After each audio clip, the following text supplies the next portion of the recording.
이스라엘의 11조를 레위 자손에게 기업으로 다 주어서 그들이 하는 일 곧 회막에서 하는 일을 갚나니 이후로는 이스라엘 자손이 회막에 가까이 하지 말 것이라 죗값으로 죽을까 하노라. 그러나 레위인은 회막에서 봉사하며 자기들의 죄를 담당할 것이요 이스라엘 자손 중에는 기업이 없을 것이니 이는 너희 대대의 영원한 율례라. 이스라엘 자손이 여호와께 거제로 드리는 11조를 레위인에게 기업으로 주었으므로 내가 그들에 대하여 말하기를 이스라엘 자손 중에 기업이 없을 것이라 하였노라. 여호와께서 모세에게 말씀하여 이르시되 너는 레위인에게 말하여 그에게 이르라.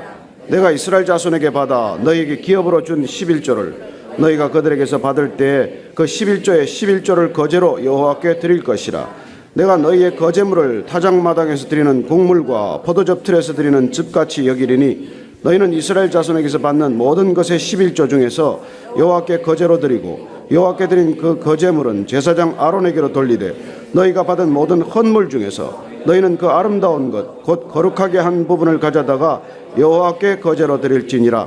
이러므로 너는 그들에게 이르라. 너희가 그 중에서 아름다운 것을 가져다가 드리고 남은 것은 너희 레위인에게는 타작마당의 소출과 포도즙 틀의 소출같이 되리니 너희와 너희의 권속이 어디서든지 이것을 먹을 수 있으면 이는 회막에서 일한 너희의 보수임이니라. 너희가 그중 아름다운 것을 받들어 드린즉 이로 말미암아 죄를 담당하지 아니할 것이라.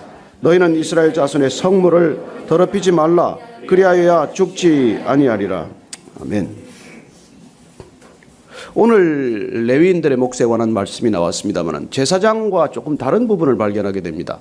크게 말씀드리면 제사장이 받는 것은 보수가 아니고 하나님이 주시는 선물입니다. 오늘 레위인이 받는 것은 보수로 규정이 되어 있어요. 그러나 어쨌건 이 11조에 대한 것은 말이 많고 여러분들에게도 관심이 클 줄로 믿습니다. 저는 이 교회가 시작되면서 여기까지 와서 이 단에서 돈에 관한 얘기를 안 하기로 제가 마음을 굳게 먹었지만 그러나 성경에서 이 헌물이나 헌금에 관한 얘기가 나올 때는 불가피하게 이 문제를 언급하게 되죠. 성경 전체로 보면 재물에 관한 문제는 대단히 중요한 문제입니다. 그러나 이 11조에 관한 문제는 여러분들이 관심 있는 분들은 인터넷을 찾아보기도 할 테고 11조에 대한 이게 극단적인 생각들이 있다는 것을 알게 됩니다. 그러나 우리가 돌아가야 할 것은 성경 전체가 무엇을 말하고 있느냐 하는 것이고 특별히 우리가 신약 시대를 살아가면서 예수님 오신 이후에 이 11조에 관한 문제는 예수님께서 친히 어떻게 말씀하시고 또 우리가 이 시대는 어떻게 11조를 해석하고 살아야 할 것이냐 그 문제가 적지 않은 문제라는 것을 잘 압니다. 오늘날 교회가 여기에 목을 매는 교회도 있고 또 비교적 자유로운 교회도 있지만은 어떤 교회의 입장이 아니라 성경적 입장이 항상 중요한 것이고 구약과 신약 전체를 통해서 11조는 어떻게 그 개념이 변해왔으며 오늘날 우리는 이것을 어떻게 성경적으로 받아들여야 할 것인가 그걸 한번 같이 생각해보는 아침이 되었으면 합니다. 먼저 21절에서 24절까지 한번 더 읽습니다. 시작. 내가 이스라엘의 11조를 레위 자손에게 기업으로 다 주어서 그들이 하는 일 곧 회막에서 하는 일을 갚나니 이후로는 이스라엘 자손이 회막에 가까이 하지 말 것이라 죗값으로 죽을까 하노라.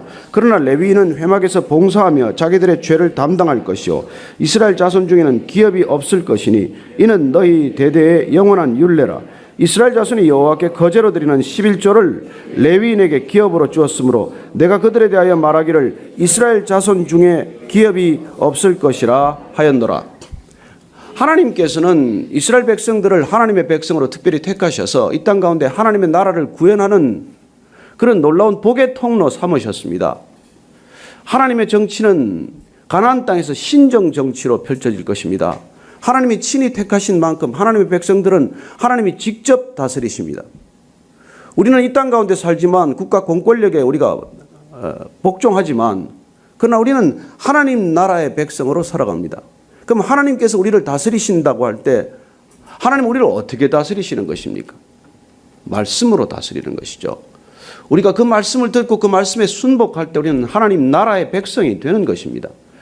이스라엘 백성들을 그렇게 택하셔서 고대 왕들이 다스리는 나라가 아니라 하나님이 친히 다스리는 나라로 이제 가나안 땅에 들어가면은 가나안 땅에 살아가는 동안 이스라엘 백성들은 말씀을 알고 말씀을 배우고 말씀에 순종하는 말씀의 백성들이 되도록 하기 위해서 사실 성전 중심, 말씀 중심, 하나님 중심의 삶을 살아가도록 하는 제도적 장치가 필요하기 때문에 그게 11조의 시작이 된 것이죠.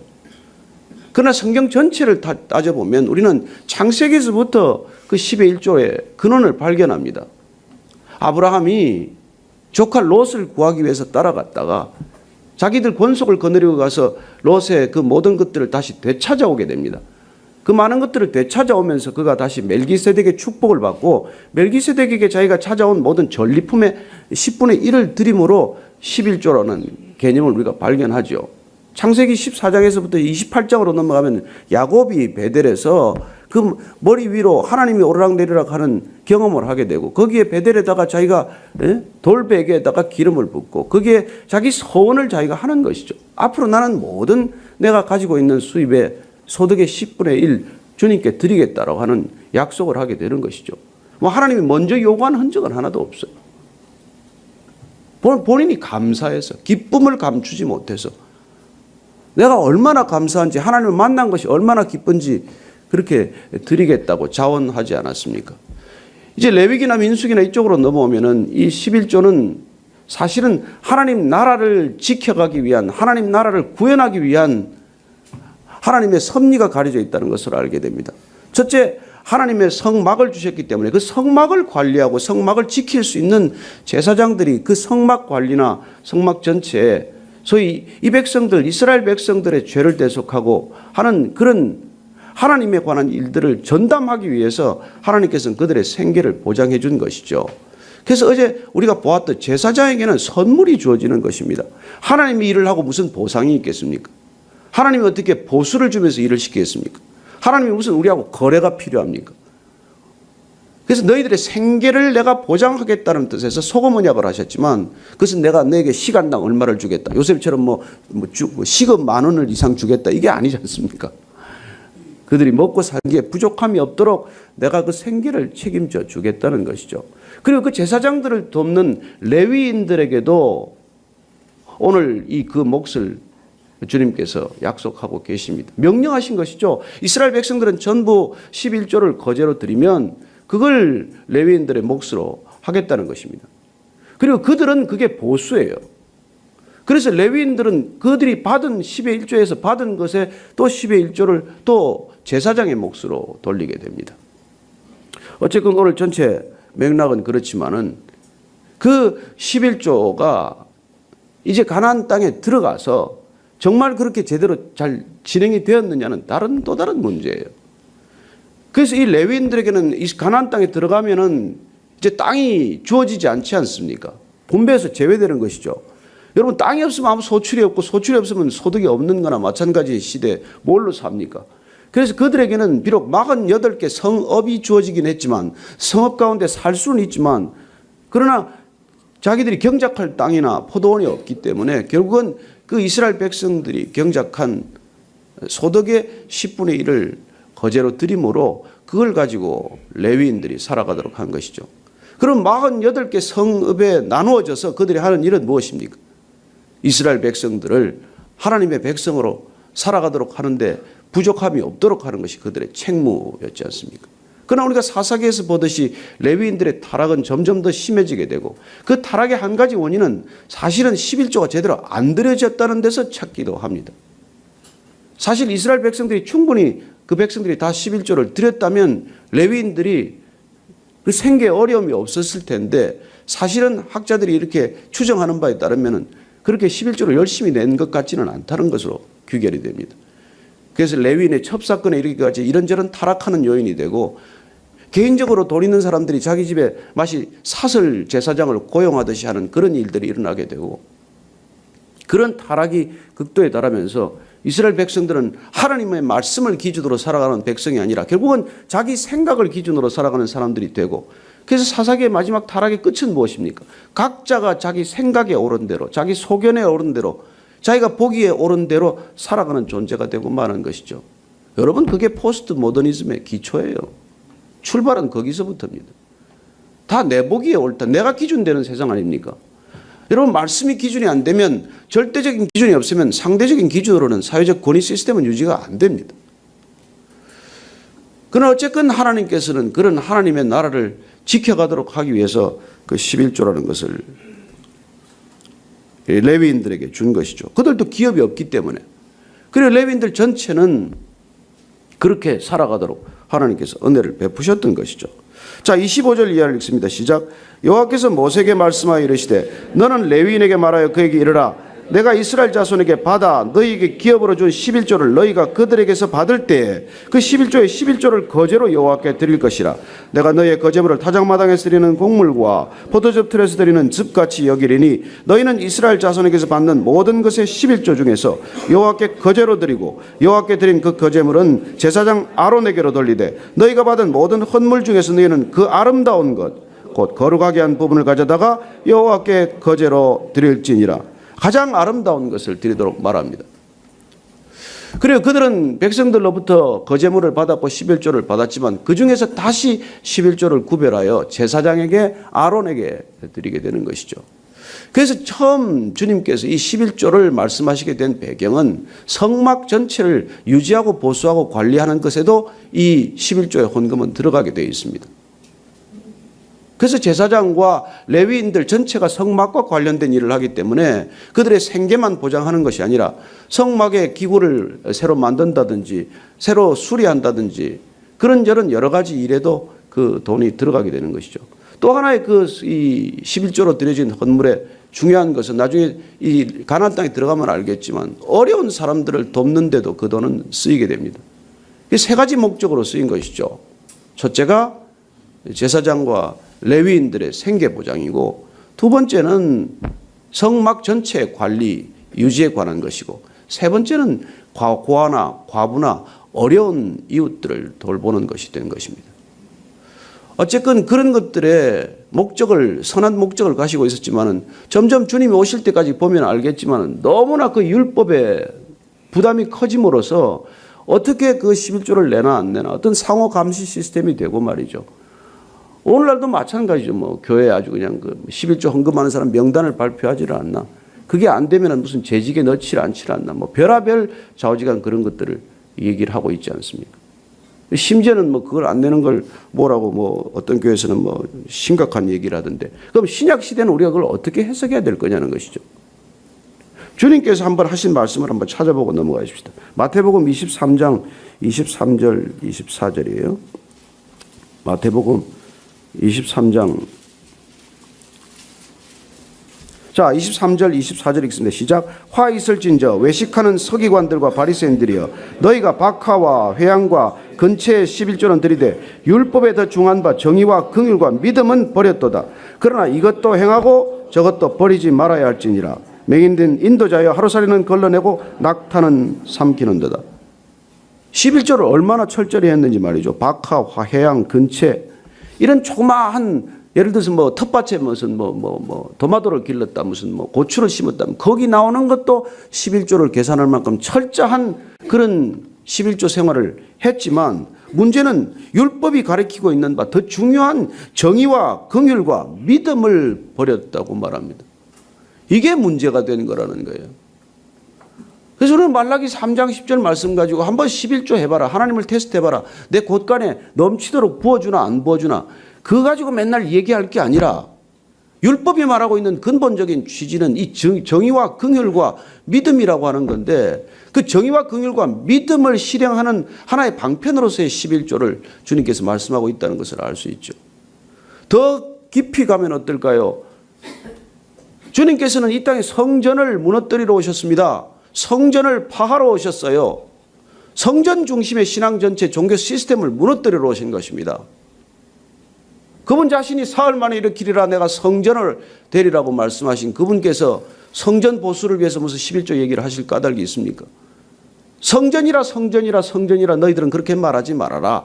오늘날 성전 시대는 끝났습니다. 성전이라는 말은 사실 써서는 안 되는 시대가 된 것이죠. 누가 성전입니까? 건물이 아니라 저와 여러분이 성전 아닙니까?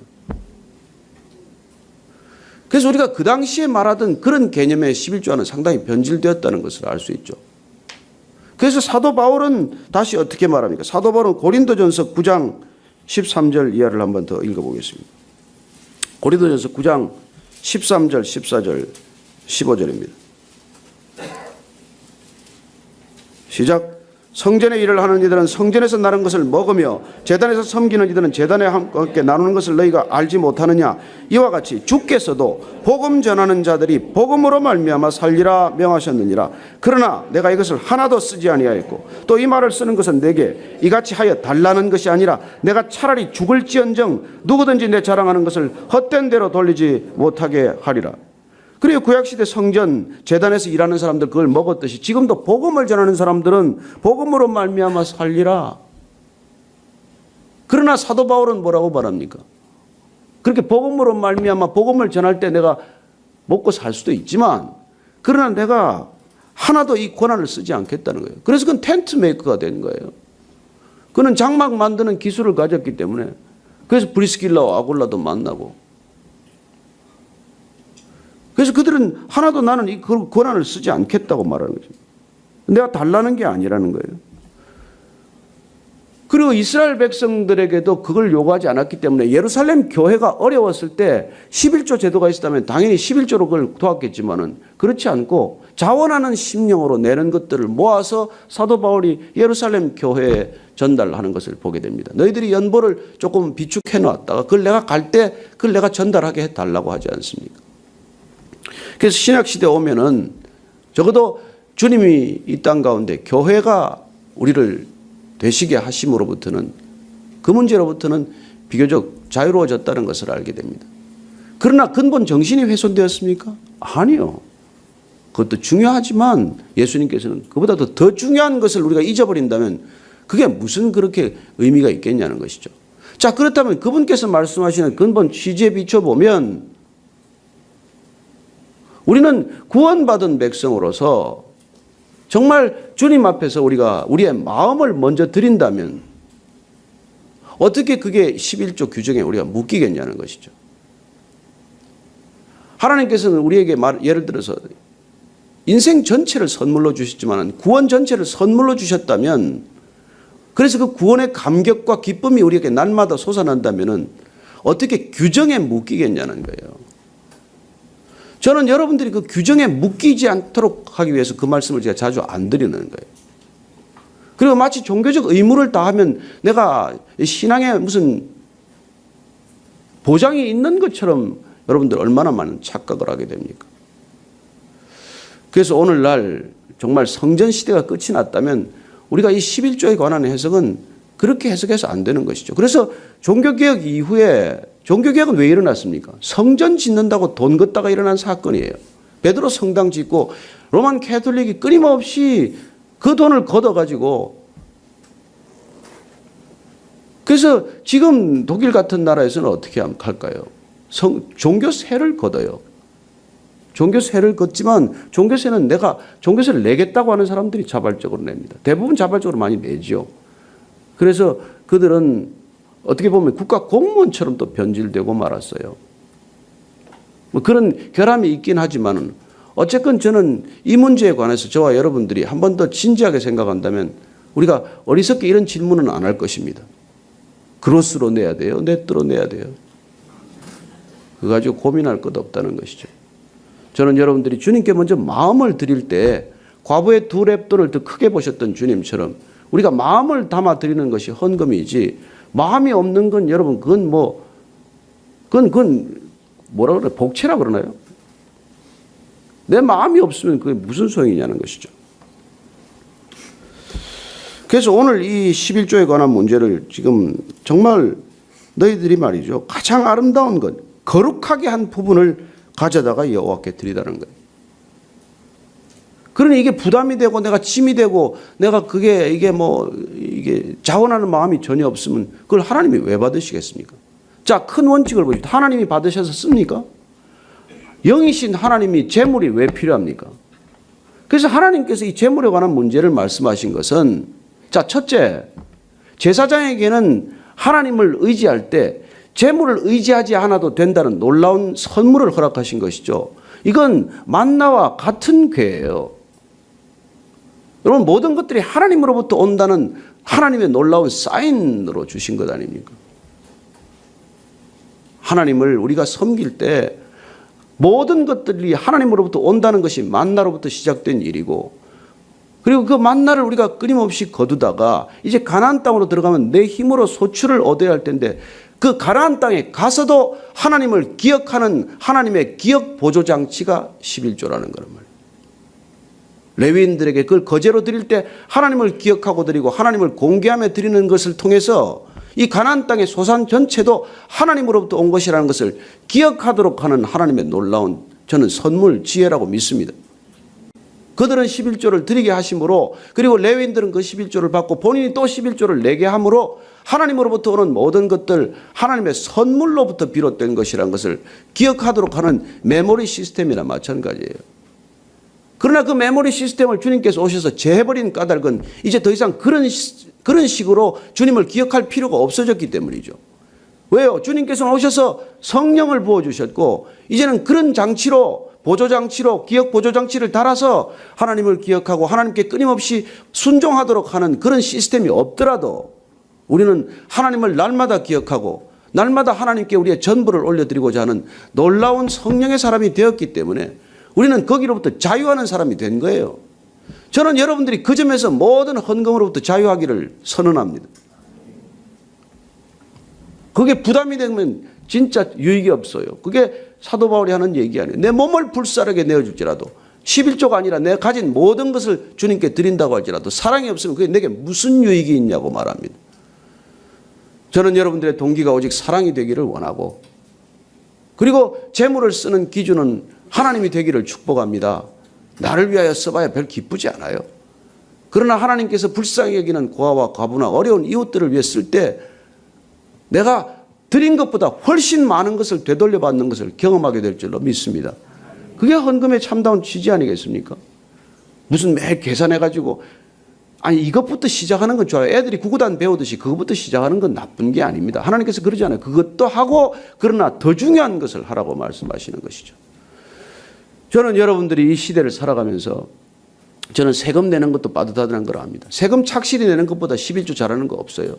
탈세해가지고 교회 가요 뭐 무슨 유익이 있습니까? 아니 사원들한테 돈 봉급 안 주고 그거 교회 헌금하면 뭐 무슨 유익이 있어요? 여러분들 택시 타고 돈 1,000원 더 팁 안 주고 여기 와서 헌금 더 하면 뭐가 유익한데? 예? 불쌍한 이웃 옆에 두고 그거는 안 하고 말이죠. 맨날 파킹장 가서 외제차 타면서 파킹장 가서 2,000원이나 3,000원에 가서 싸우고 와가지고 여기서 무슨 기도가 되냐고요. 그러니 우리가 그런 재물에 관한 관점을 정말 이웃을 유익해 하고 말이죠. 어려운 이웃들을 돌보는 일에 먼저 아닙니까? 그 지난번에 우리가 컴패션 할 때 제가 뭐라 그랬어요? 이 교회 헌금 안 해도 됩니다. 온 열방 가운데 있는 어린아이들 차라리 도우세요. 이 교회 뭐 헌금 없어서 유지 안 되면 문 닫으면 되지 않습니까? 저는 여러분들이 정말 이 시대가 이런 제도로서의 교회를 유지하기 위해서 우리가 헌금하는 것이 아니라 하나님을 기억하고 하나님을 사랑하고 그 사랑이 어떻게든 흘러가기 위한 여러분들의 마음을 드리는 행위가 되기를 축복합니다. 자유하십시오. 그러나 여러분들의 마음 전부를 드리면은 재물관, 재물의 사용 방법 완전히 달라집니다. 그래서 누군가는 말합니다. 지갑이 회심하지 않고는 어떤 회심도 없다고 말합니다. 여러분들의 지갑도 같이 회심하게 되기를 바라고 여러분들의 같이 회개하게 되기를 바랍니다. 그때 오히려 자유로운 여러분들의 헌금 생활이 될 것이고 놀랍게도 여러분들은 그 재물을 통해서 하나님을 더욱더 기억하는 하나님을 더욱더 경외하는 하나님을 찬양하는 삶이 될 줄로 믿습니다. 오늘 기도할 때는 그런 자유함으로 가지고 하고 기도할 때 여러분들에게 누군가 기억나게 하고 생각나게 하면 그 사람에게 하나님의 사랑을 전할 수 있게 되기를 축복합니다. 선교지를 위해서도 기억하고 열방의 어린아이들을 위해서도 기록하고 여러분들이 컴패션 작정하셨지만은 저는 아직도 아예 이름을 모릅니다만은 같이 연락 오면은 이름을 놓고도 기억하는 저와 여러분들 되기를 축복합니다. 기도하십시다. 하나님 아버지, 주님께서 우리에게 정말 재물을 주셨습니다. 선하게 사용할 수 있도록 재물을 주셨습니다. 하나님께서 놀랍게 우리에게 그토록 큰 축복을 허락하시고 이 재물을 통해서 누군가를 살리고 정의가 실현되고 믿음이 두터워지고 사랑이 전해질 수 있도록 우리를 부르셨습니다. 하나님, 이것들 때문에 묶여서 정말 구속받고 속박받는 우리의 재물관이 아니라 하나님으로부터 온 것 너무나 기쁘고 너무나 자유하고 오히려 이 재물을 통해서 하나님을 더욱더 영광스럽게 하고 하나님의 사랑을 더욱더 기억하는 우리의 삶이 되게 하여 주옵소서. 하나님 아버지, 주의 영이 계신 곳에는 자유함이 있다고 하셨는데 하나님, 우리의 모든 재물관, 재물 사용도 주 안에서 자유하게 하여 주옵소서. 하나님 아버지, 기쁨으로 자원으로 드리는 것들 가운데 하나님의 영광이 드러날 줄로 믿습니다. 저희들이 주님께 드리는 모든 것들 기쁨으로 자원함으로 드리게 하시고, 그리고 그 모든 재물들 이 땅 가운데 정의와 믿음과 긍휼을 위해 베풀어지는 그런 쓰임이 되게 하여 주옵소서. 이제는 십자가에서 당신 자신 전부를 주신 우리 구주 예수 그리스도의 은혜와 그 모든 것을 기쁨으로 드리고 죽기까지 복종할 때 하나님 나라에 기둥 삼으시는 아버지의 크신 사랑과 날마다 우리의 삶을 정말 성전의 두 기둥처럼 세워주시는 성령님의 인도하심이 오늘 아침에 정말 주님께서 우리에게 허락하신 모든 재물 가운데 11조를 드림으로 아버지를 기쁘게 하고 기억하고 아버지를 찬양하도록 하신 그 놀라운 섭리와 선물을 기뻐하며 다시 한번 우리의 재물관, 우리의 재물 사용 기준을 새롭게 한 이 자리에 고개 숙인 모든 성령의 사람들 위해 지금부터 영원까지 함께 하시기를